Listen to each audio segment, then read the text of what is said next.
మేలు చేసామండి, ఆయన మనల్ని మర్చిపోయాడు, మళ్ళీ రెండో మేలు చేస్తామా? చెప్పాలి మీరు, ఏమండి చేస్తామా? అమ్మా మీరు మాట్లాడుతూ ఉండాలి. చాలామంది వచ్చారండి, మీకు అందరికి ప్రత్యేకమైన వందనాలు తెలియపరుస్తున్నాను. మనం ఒక మేలు చేస్తే ఆ వ్యక్తి మనల్ని పట్టించుకోకుండా ఉంటే మరలా రెండో మేలు చేస్తామా? మీరు చెప్పాలి, చేస్తామా రెండో మేలు? అమ్మా వినాలి మీరు, ఎవరికి మీరు సమాధానం చెబుతుంటే వింటున్నట్టు నాకు గుర్తొస్తుంది. మనం ఒక వ్యక్తికి ఒక మేలు చేసాం, ఆయన మనం పట్టించుకోవట్లేదు, మళ్ళీ రెండో మేలు చేస్తామా లేదా? మీరు చెప్పాలి, చేస్తామా? చెప్పండి, పెద్దగా చెప్పండి, చేస్తామా?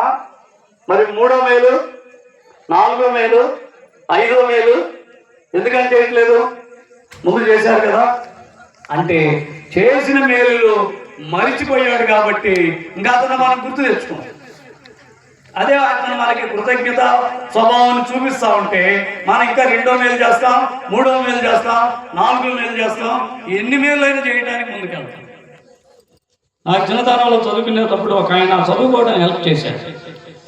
నేను మా ఊరు ఎప్పుడైనా ఆయన ఇంటికి పోయి పలకరించి ఎలా ఉన్నారండి, బాగున్నారని పలకరించి వస్తుంటాను. ఎన్ని పనులన్నా ఉన్నాయి, ముందు వారి ఇంటికి వెళ్ళి వాళ్ళని పలకరించుకొని మంచి చెడులో ఆలోచించి ఒక అరగంట సేపు వారితో మాట్లాడి వస్తాను.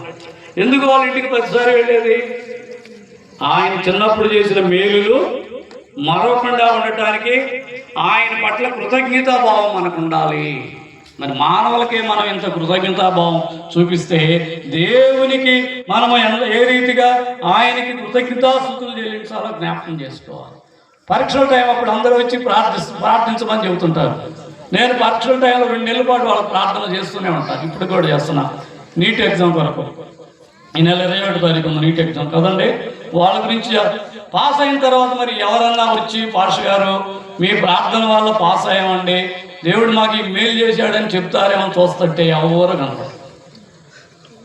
అలా మనం ఉండకూడదు. అందుకే ఆయన చేసిన ఉపకారములలో దేనిని మరొకము. యేసేపు, బైబిల్లో ఉన్న యేసేపు అని ఆయన ఒక జైల్లో పడతాడు. పడ్డప్పుడు ఆ జైల్లో అదే సెల్లో ఇద్దరిని వేస్తారు. ఎవరు వీళ్ళిద్దరంటే, ఫరోకి ఒక ఆయన ద్రాక్షారసం అందించేవాడు, ఒక ఆయనేమో రొట్టెల ఆహారంగా అందించేవాడు. జాయిన్ అవుతాడు, కానీ యేసేపుని మర్చిపోయాడు. ప్రియులారా, దేవుడు కూడా మనకి ఆయన చేసిన మేలులు, ఉపకారం మనం మర్చిపోతే మన జీవితంలో దేవుడు ఆశీర్వాదాలు తీసేస్తాడు.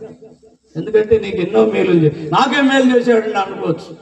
ఒకవేళ నాకేం మేలు చేశాడండి పాస్టర్ గారు, నీకేం తెలుసు నా గురించి?